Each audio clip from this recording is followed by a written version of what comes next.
Okay.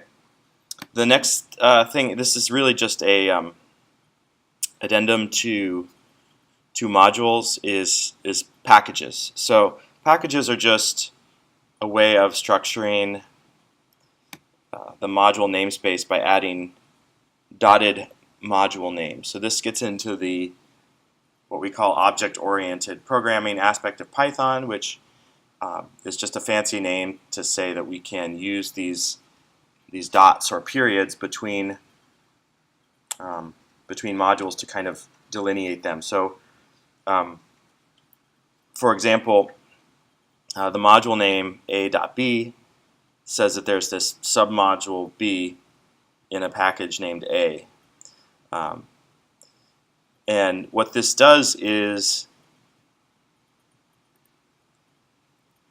just like when we were just using modules, we can, in the code, right?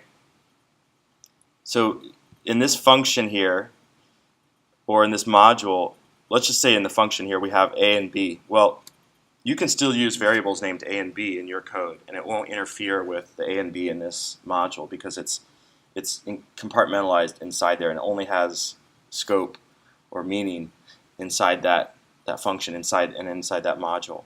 And you can also, as we saw, you can control what you call the function, so that you have some control over what you call it. Like, let's say you wanted to have for some reason you wanted to have a variable called Fibbo. Well, if you did from Fibbo or import Fibbo as fib, or from Fibbo import fib as Fibonacci, you could still have a variable called Fibbo, and they wouldn't conflict with each other.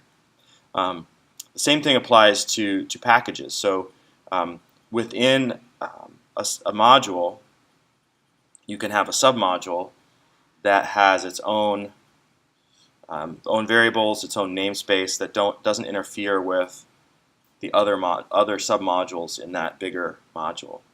And so you have some of these big packages like NumPy or Matplotlib, or there's many developers that are working on this, and you can kind of think of it as compartmentalized. And so if a developer is working on one submodule and someone else is working on another, they don't have to be aware of like all the variables that the other person's using.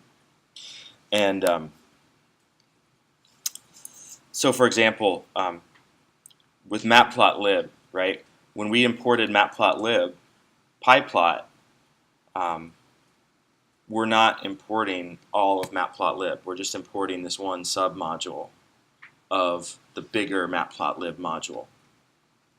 So when we type plt.plot, what's really happening is it's going to matplotlib.pyplot.plot, and that's the function or the method, as we call it, that's being run.